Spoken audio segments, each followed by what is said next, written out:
आज मंत्रिपरिषद में 6 विषयों पर निर्णय ले गए हैं। सबसे महत्वपूर्ण निर्णय राज्य में शिक्षा बहाली की और नियुक्ति की नियमावली का निर्णय मंत्रिपरिषद ने आज लिया है। इस नियमावली का नाम होगा बिहार राज्य विद्यालय अध्यापक नियुक्ति, स्थानांतरण, अनुशासनिक कार्रवाई एवं सेवा शर्त नियमावली 2023। इस नियमावली के तहत अब जो भी नियुक्तियां राज्य सरकार शिक्षकों की करेगी वह अब राज्य कर्मी होंगे, राज्य सरकार के कर्मी होंगे। यह एक महत्वपूर्ण निर्णय है।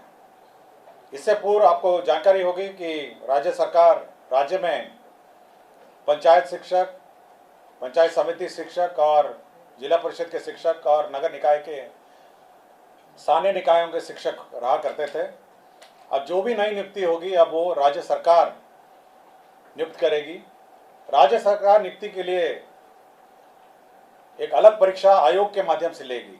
तो एक आयोग जो राज्य सरकार निर्धारित करेगी, हो सकता है बीपीएससी, हो सकता है कोई भी आयोग जो है जो निर्धारित करेगी, उसके माध्यम से राज्य सरकार परीक्षा लेगी और परीक्षा के माध्यम से ही अब नियुक्तियां होंगी। इस नियुक्ति में भाग लेने के लिए जो अर्हता होगी वह मैं पढ़ देता हूं। इसकी नियुक्ति की जो अनिवार्य अर्हता है, भारत के नागरिक हों और बिहार राज्य के स्थायी निवासी होना चाहिए, ये पहली अर्हता होगी। विद्यालय अध्यापक के पद पर नियुक्ति हेतु राष्ट्रीय अध्यापक शिक्षा परिषद द्वारा समय समय पर निर्धारित शैक्षणिक एवं प्रशासनिक योग्यता धारित करते हों एवं विशेष विद्यालय अध्यापक के लिए अर्हता भारतीय पुनर्वास परिषद के अनुरूप अनिवार्य होगा। तो ये महत्वपूर्ण एक अनिवार्यता है। राज्य सरकार एवं केंद्र सरकार द्वारा समय समय पर आहूत शिक्षा पात्रता परीक्षा में उत्तीर्ण हो, परंतु वर्ष 2012 से पूर्व नियुक्त एवं कार्यरत शिक्षक जो दक्षता परीक्षा उत्तीर्ण होंगे के लिए शिक्षक पात्रता परीक्षा में उत्तीर्ण अनिवार्य नहीं होगा। विषय विशेष के लिए अलग से विशेष अर्हता का निर्धारण विभाग द्वारा समय समय पर किया जाएगा। तो ये बिल्कुल स्पष्ट होगा कि पहले तो आपकी जो परीक्षा होगी, जो क्वालिफाइंग एग्जाम है, जो राज्य सरकार और केंद्र सरकार के लिए पहले ली जाती थी, उसके क्वालिफाई करने के बाद ही आप सरकार द्वारा जो कमीशन के माध्यम से परीक्षा होगी उसमें आप बैठ पाएंगे। तो पहला एक एग्ज़ाम जो सभी ने लिखा है, चाहे वो टीईटी हो और अन्य जो शिक्षा परीक्षाएं हैं, उसको क्वालिफाई करने के बाद आप राज्य सरकार के कमीशन द्वारा जो सरकार जो कमीशन निर्धारित करेगी उसके माध्यम से जो परीक्षा ली जाएगी तो बहाली उसके माध्यम से होगी।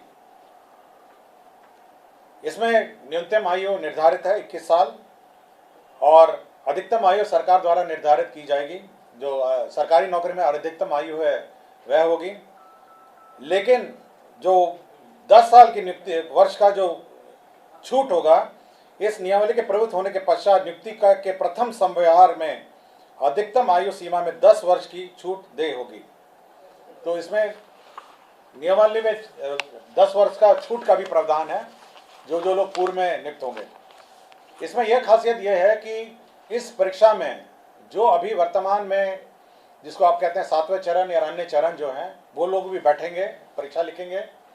और साथ ही साथ जो अभी तक जो शिक्षक नियुक्ति जो गैर सरकारी शिक्षक हैं, जो सरकार के जो नगर निकाय और पंचायत स्तरीय और स्थानीय निकाय के शिक्षक हैं, वह भी इसमें बैठ पाएंगे। तो सभी प्रकार के शिक्षक जो हैं, जो अर्हता रखते हैं, वह बैठ पाएंगे। और इस नियमावली के माध्यम से अगर अर्हता रखते होंगे तो कमीशन द्वारा जो परीक्षा ली जाएगी उसमें बैठेंगे। सभी जो कैंडिडेट्स हैं जो इस परीक्षा में लिखेंगे उनको 3 मौका दिया जाएगा। तो 3 बार लिख सकेंगे और 3 मौके के बाद वह नहीं लिख सकेंगे। जहाँ तक रिजर्वेशन की बात है, सारे राज्य सरकार द्वारा निर्धारित आरक्षण रोस्टर का पालन किया जाएगा। और लेकिन साथ ही साथ जो आरक्षण है प्राथमिक एवं मध्य विद्यालय के मूल कोटि एवं स्थानक कोटि के विद्यालय प्रधानाध्यापक के पद पर प्रत्येक विषय में न्यूनतम 50% महिला अभ्यर्थियों की नियुक्ति की जाएगी। जो वर्तमान में शिक्षा में जो आरक्षण लागू है वह यथावत रहेगा, किंतु अन्य जो महिलाओं को छोड़ के अन्य जो राज्य सरकार का जो आरक्षण का नियम है वह लागू होगा। इसके साथ साथ अब सरकार के जो कानून हैं, सरकार के जो नियम हैं, सरकार का जो पेंशन है, सरकार का जो निर्धारित एनपीएस पेंशन है, ये सब लागू होगा। सरकार के जो आचरण है वो लागू होगा। यह नीति अब जिला संवर्ग के रूप में होगी, जिसमें जिला के अंदर स्थानांतरण का प्रावधान है और अंतर जिला का भी स्थानांतरण का विशेष परिस्थिति में प्रावधान है।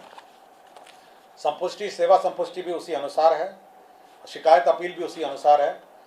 और कैबिनेट ने यह निर्णय लिया है कि अब अन्य किसी प्रकार से शिक्षा की नियुक्ति नहीं की जाएगी, शिक्षक की नियुक्ति नहीं की जाएगी।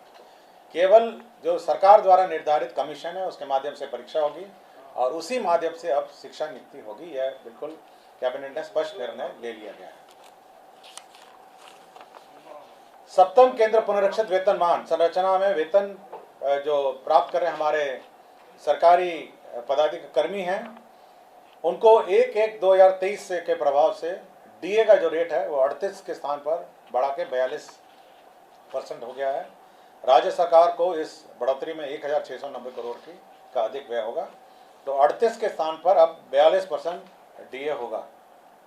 राज्य सरकार ने अपना जो कंटिजेंसी फंड है उसको 350 करोड़ से बढ़ा के 10,000 करोड़ कर लिया गया है।